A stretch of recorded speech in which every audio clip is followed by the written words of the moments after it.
Hello, everyone. I thought that I'd do a part two for January energies. So, if you haven't watched the first part, I would suggest that you do that before you tune into this one, and it's going to tie in beautifully.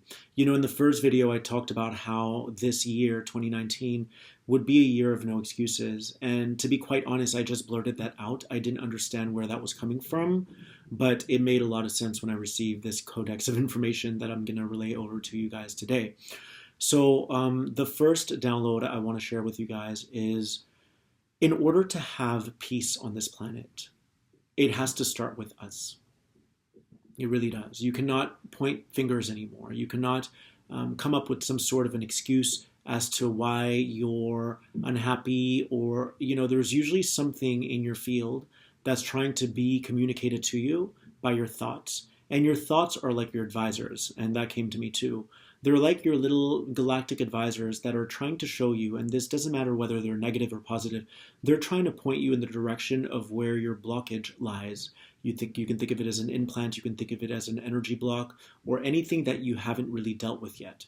And so this year is going to be about becoming a prime creator of your reality. But in order to do that, you cannot be encapsulated within the 3D time-space reality. In other words, you can no longer be encased in this linear format of reality where you truly act like a slave to your programs. So one of the visions that came to me today was consider for a moment how you've appeared in the past to policemen and to parking enforcers when they ticketed you or pulled you over for driving too fast, and how you went but, and how to them it's just like a tape player on repeat, right? It's like the same scene of the movie playing over and over again with a different face. And this year is about shifting your perspective and putting yourself in other people's shoes to really take a good hard look at yourself, right? How did that look? And believe me, I've done this too. And it's not very attractive when you think about it. If we could just take a nice moment right now and take a deep breath, and you look back on all the times that you were pulled over or you were ticketed, and then you tried to come up with some sort of a ridiculous excuse to get out of it. Think about that for a minute. It's not really cute, right? It's not very attractive. But if you were in the policeman's shoes or in the parking enforcer's shoes, you look pretty crazy. What that is that it's a pattern that we're constantly reenacting, which is rooted in manipulating our way out of things and really just pointing a finger as opposed to, or coming up with an excuse or the woe is me, the pity party, in order to generate an outcome that your ego wants to generate. And that's not really holding ourselves responsible for what we attract into our own lives. And we attract things unconsciously, we attract things subconsciously or consciously.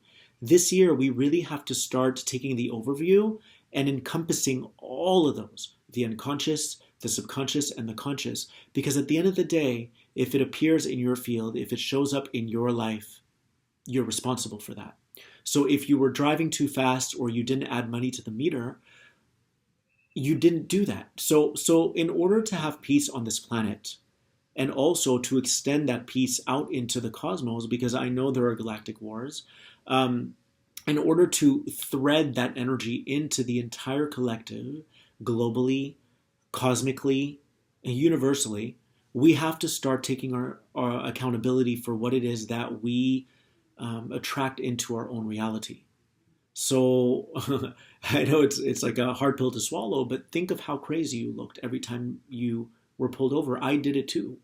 And it's really not attractive, And then the times where you were really, really calm, that was because you were receiving a transmission from this conversation right now, because time doesn't exist, or from other people who have, held their peace in those situations and tried to see the bigger picture, or held themselves responsible for having been pulled over or ticketed.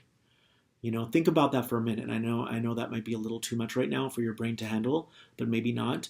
Think about the times where you were faced with a situation in your life where you felt completely still, like you were on the outside looking in.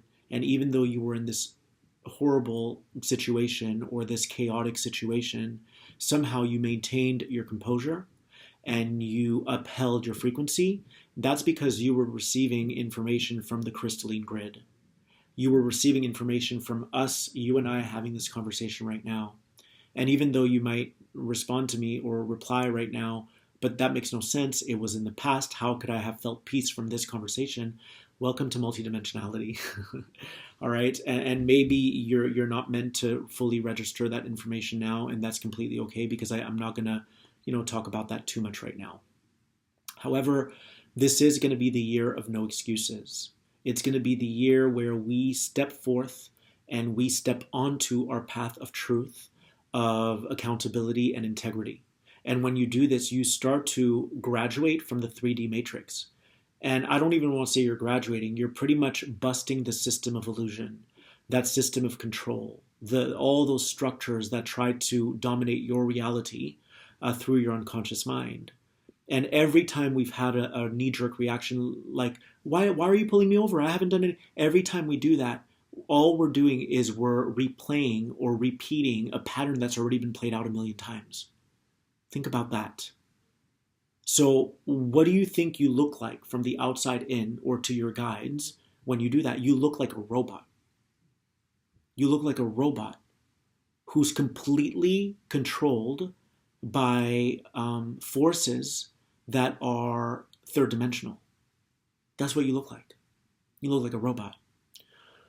So remember, this path, and this is just streaming in now, this path is about being willing to sacrifice that lower aspect of who you are, that aspect that's still anchored in 3D, and fully surrendering that aspect to your higher self.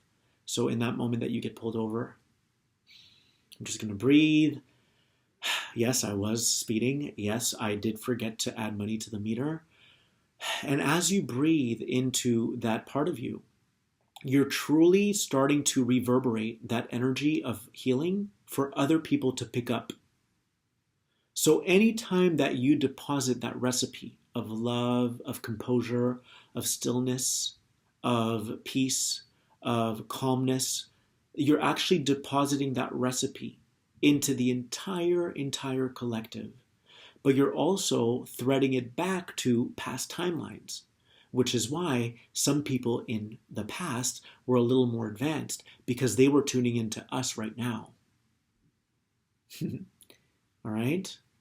Because they were already ushering in that cosmic information from either the Akashic records or people that preceded them that were really advanced, or people like you and I having this conversation right now. So they had this inner knowingness that there's no need to be alarmed. There's no need to panic because I'm getting ticketed.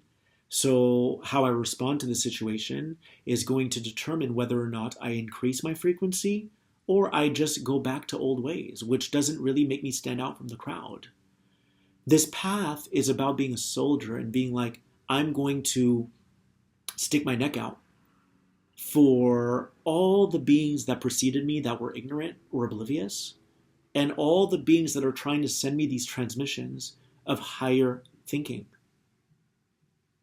So this year is a year of no excuses. None whatsoever. And sometimes we get a little too rolled up in the external climate, whether it's politics or whether it's family members or anything that's outside of you.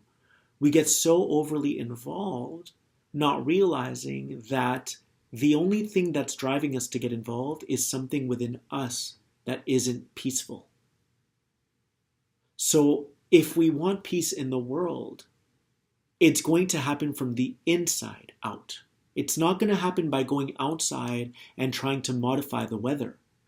That's not going to happen. Can you modify the weather from the inside? Probably, because the outside is a reflection of what you've done inside. And I'm of the belief that if enough people are sad, it will rain. However, if it's raining, you can't go out there and change it.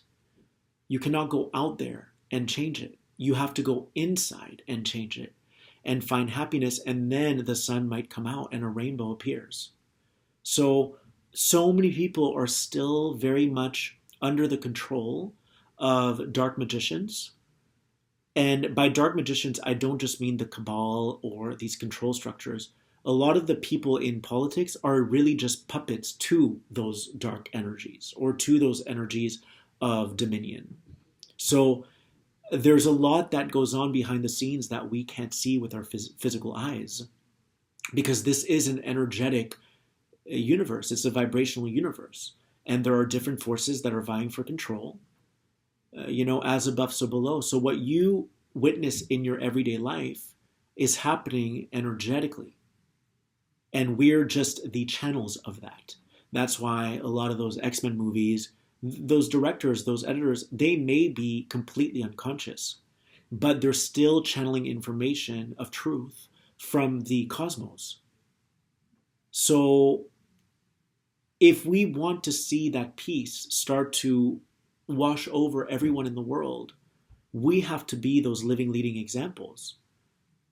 Think about it like this. Every time that you get riled up because someone said something to you that you did not approve of, or you got defensive, all you're doing is you're feeding those timelines of tyranny.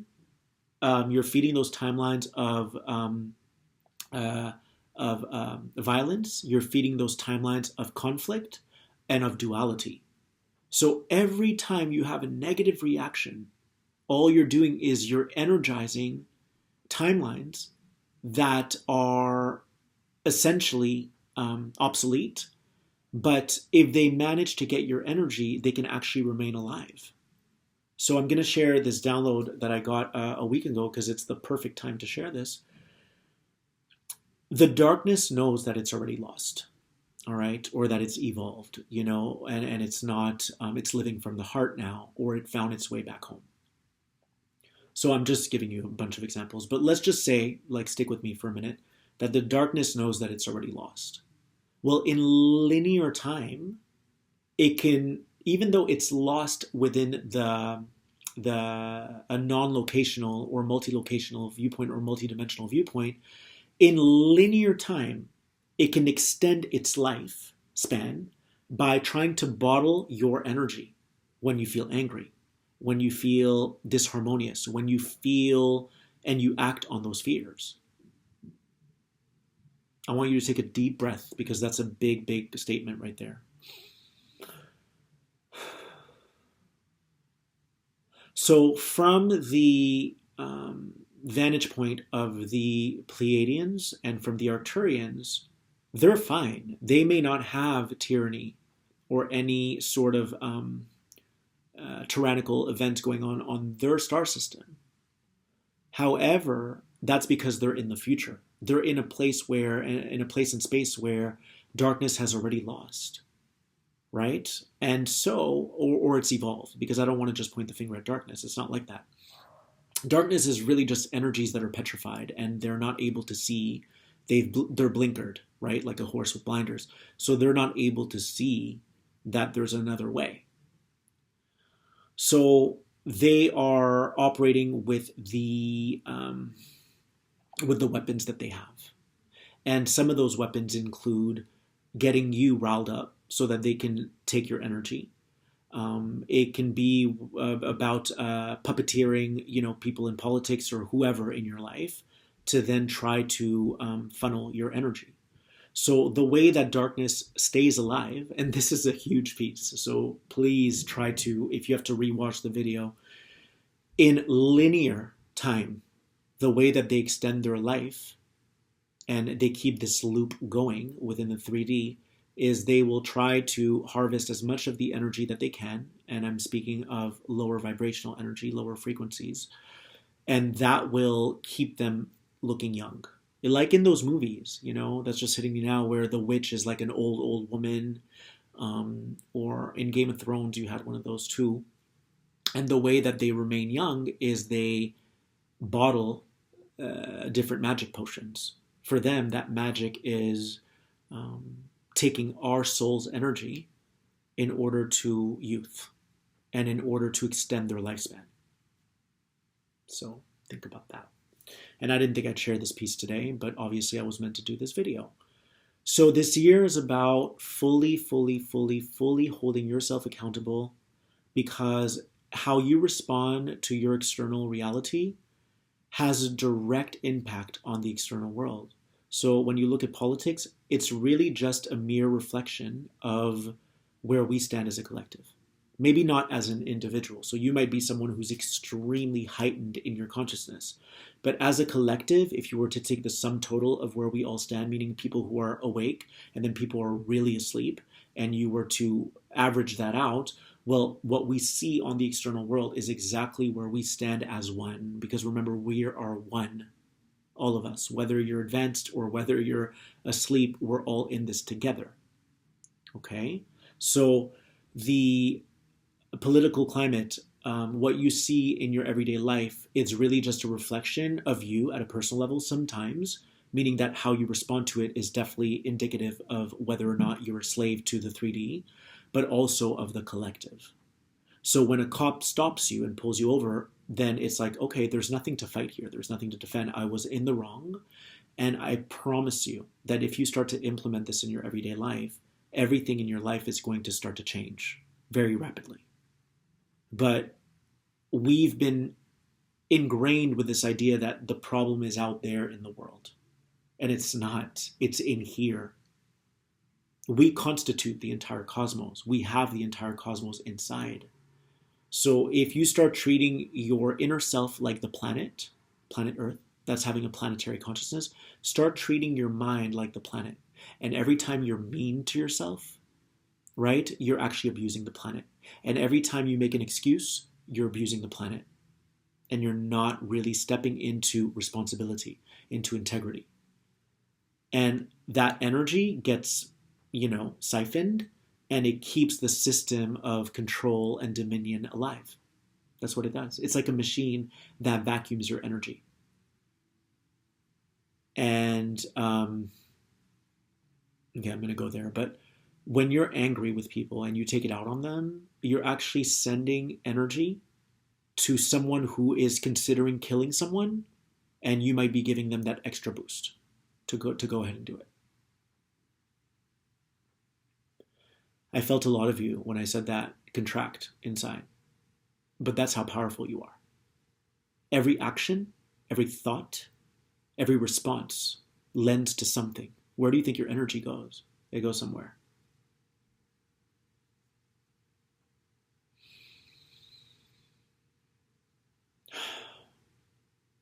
I felt you guys. So, all right, what the 9 are showing me right now is, and I need to forward this message to you guys, don't blame yourself for what you've done in the past. It's fine. You didn't know. Everything is forgiven. All right? We can always redeem ourselves. But it's about starting to bring more and more of that awareness to everything you do. And funny enough, and this is just hitting me now, I talked about that in the last video, which ties in beautifully with the whole giving love to your toes and your feet. Think about that. That's amazing. So, what did I just say? Don't blame yourself for what you've done in the past. It's okay. I've done crazy things. I wouldn't have this knowledge if I was an angel. Just to be honest. I've done some pretty crazy things in my life. But that's how you learn. That's how you learn. Sometimes I have this quote that I wrote years ago. I danced with the darkness and I learned its moves. Now I dance with the light and can no longer be seduced. That was my quote that I came up with years ago when I awakened. I danced with the darkness and learned its moves. Now I dance with the light and can no longer be seduced. That's discernment right there. And discernment is so important if you're walking this path. If you don't have discernment, you might be fooled by someone who's evangelizing themselves or anything, and you'll fall into that trap. And you can sense someone's resonance when they talk to you. You guys can feel that I share from my heart. And I share that confidently because I know who I am. You can feel me, that what I share is truth, or it's my truth, and that I'm not lying. But you may meet people in your life who are, oh, I'm a healer, oh, I'm a spiritual guide, and the entire time they're roping your energy in. They're like Captain Hook. So it's important to be discernful in life. How does the information sit? If someone doesn't resonate with my messages, I'm happy for them. But then I would encourage them to walk away, because if you're still watching them, then it means that you're not honoring yourself yet. And they may have a change of heart in the future, but I sorry, my thing went. But I sometimes resonate with things, and I'll stick with them for a while, and then sometimes I'm like I'm fed up with it, and I'll walk away, and then I'll come back to it later when I feel inspired to.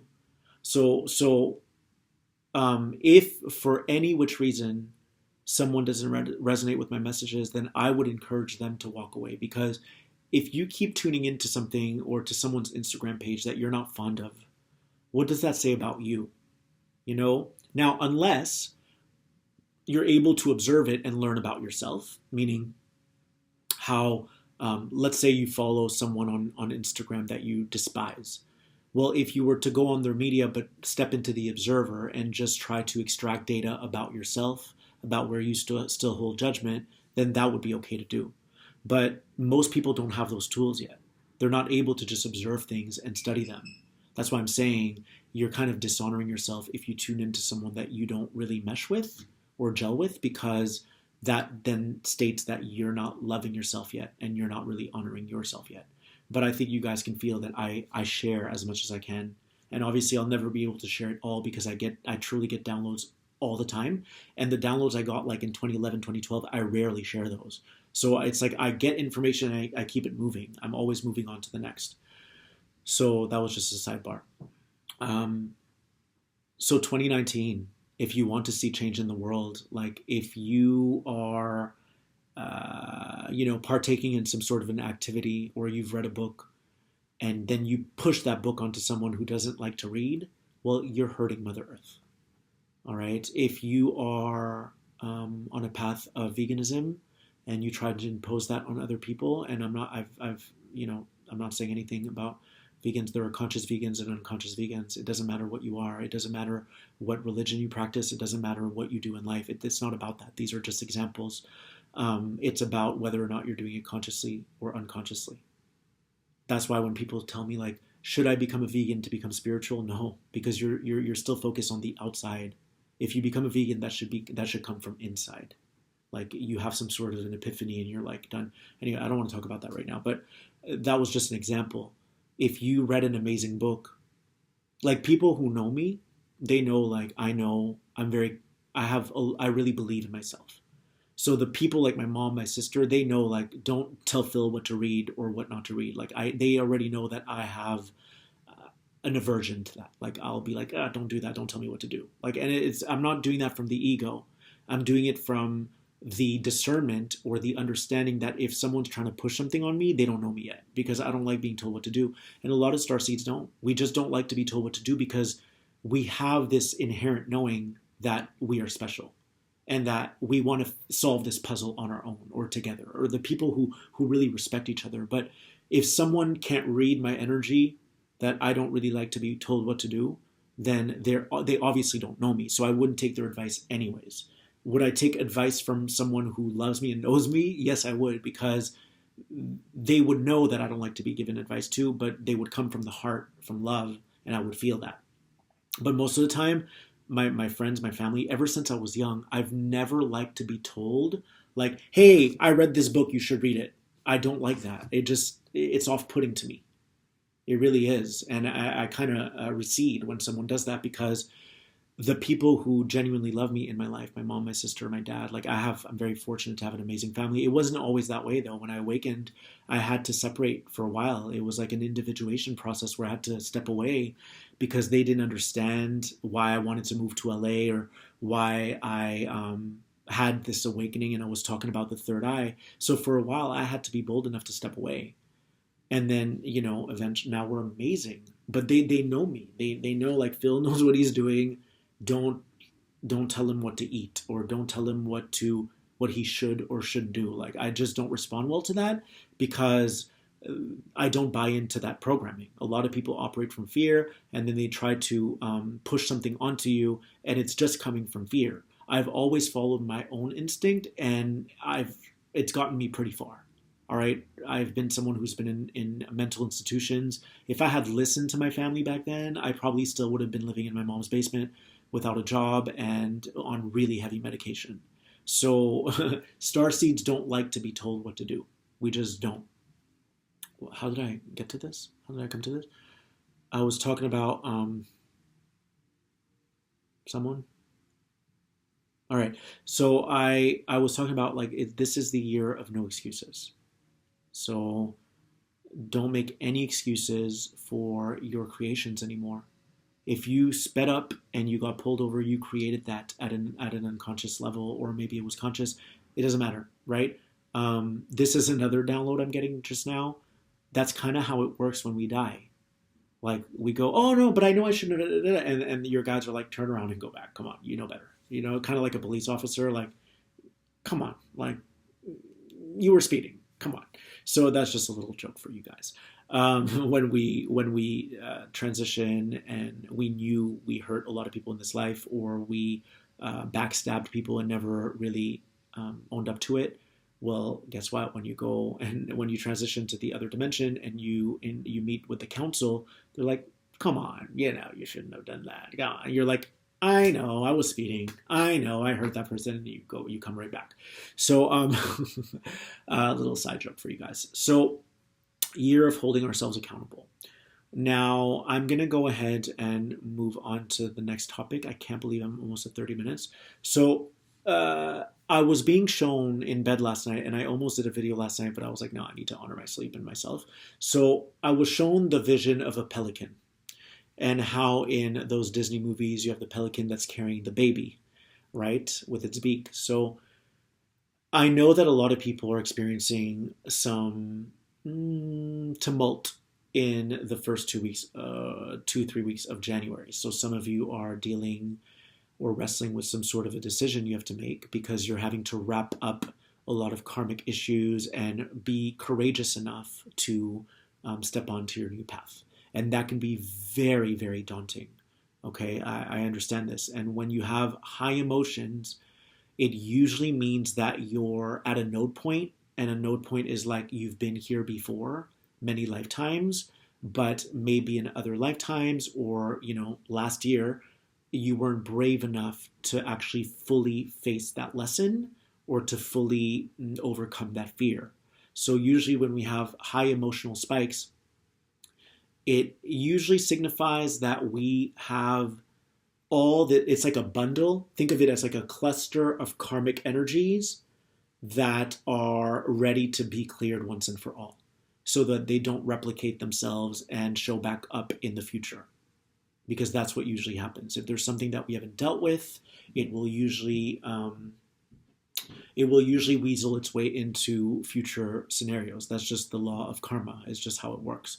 And it's not a bad thing. What it is that your guides, which are your consultants, your thoughts are your consultants, your advisors, they're trying to get you to the next level of consciousness. And if you're constantly avoiding a lesson, well, you're not really helping your own case. So we have to be cooperative in working with our guides and working with our emotions, which are one and the same, really. I feel like the emotions are how our guides communicate to us. And it's up to us to decode that information and to look at ourselves and ask ourselves what we need to do to come into more freedom, or what we need to do to unburden ourselves. So for you, there are a lot of people in the first 2, 3 weeks of January who are going to be wrapping up. And I said this in the last video, I referred to it as like tying up loose ends. We're going to be wrapping up old karmic issues that are now ready to be cleared. And if you don't clear them, it's fine. It's not bad. It's just you're eventually going to step onto another node point in 5 months or 6 months, or I don't know how that works. But when the universe deems it's suitable for you in your path. So I would say to you, if you're dealing with a decision that's really scary to you right now, it's normal. We don't always have a view of what's to come. And that's what makes this path exciting. It's about being willing to take that leap of faith, or that quantum leap, and fully trust that the universe will catch you. So what I was being shown is that you have this pelican, and this pelican was symbolic of the angelic or the celestial energy that's guiding you at this time. And this energy knows what's best for you, which is why your ego's having a hard time, because it's trying to hang on to the old story. It's trying to remain where it is comfortable. And that's what the ego does. It likes to stay where it's comfortable. and it doesn't like to push the envelope. And we are here to push the envelope, after all. We're here to expand our consciousness. We're here to heighten our psychic abilities. And this usually only happens when the physical is working in tandem with the non-physical, meaning that you can reach a high state of consciousness, but then you have to prove it. So you can say to me, Phil, I've been healing my money issue, and I feel like spiritually I'm free now. I'm like, okay, prove it physically now. That's how it works. That's why we're here at this time, incarnate on this planet. Once we come to an epiphany, we have to then push the button. It's like a game, and the game board is like the physical reality, and you have to push it to prove that you're not afraid. That's why I was saying before, like we need to be warriors of light. We need to be these beautiful indigos or rainbow warriors of light who are unafraid to push the envelope and to move beyond those borders or beyond the scope of what you're used to. So with that said, I would say that the Pelican, so going back to the Pelican is this celestial force, this mysterious force, this universal current that's trying to carry you into the next phase of your life. And your ego is going to recoil from that and try to keep you where it is comfortable because it likes to dominate. And the ego is directly affiliated with the 3D. So the ego itself has to evolve, and that's where we have to be its parent. We have to be a parent to the ego and say, I'm your parent, I've got you, we're not going to be afraid, we're going to do this together. Have compassion for the ego because it's only trying to protect you. That's why its default setting is to go in self-preservation mode because it wants to protect you. So the ego also has to go through a path of evolution. So it's up to us to be mature enough and adult enough to say, I've got you, all is well, and we're going to take this leap of faith. So imagine now that you have this pelican that's trying to carry you like a baby because the baby doesn't know, just like you may not know what to do, and just fully go with it. Lean into that universal current and really entrust the universe to bring you to your desired destination. And this desired destination or this destination may truly surpass anything that you might have conceived of. It might be even better than what you might have imagined for yourself. So I keep getting this hit lately that we need to really trust that we may not know it all right now. We may not know what's in store for us, but we have to be willing to jump. And there is a degree of risk, involved, but it's only risk if we're incorporating the ego. If we don't incorporate the ego in this discussion, there is no risk involved. All right, you're just being propelled forward on your path and to an amazing place and to an amazing space. So think of the pelican. That's a code for you. It's a metaphor that's going to bring about relief. Okay, it's going to bring you comfort in knowing that you are protected. There is a team, there is a council, there is a galactic family that's watching over you, and they know more than you do. All right, especially when we're stressed, especially when we're anxious, then we're blinkered. We can't see outside of the periphery of our consciousness. We cannot. So these guides know what's best for you. And deep down, you even know. You have this knowingness that, like, I'm supposed to take this leap of faith. And even though I don't know what's on the other side, I will go for it. I will go for it. So that's my message for you guys today. And I really like how it turned out. I hope that you enjoy it. If you haven't subscribed to my YouTube channel and you want more videos, please do so. That definitely encourages me to do more videos. I also love reading your comments. So if you have any insight or any additional perspective that you'd like to share, I'd love that. And I'm leaving you in love, in light, and sending you tons of blessings. Take care.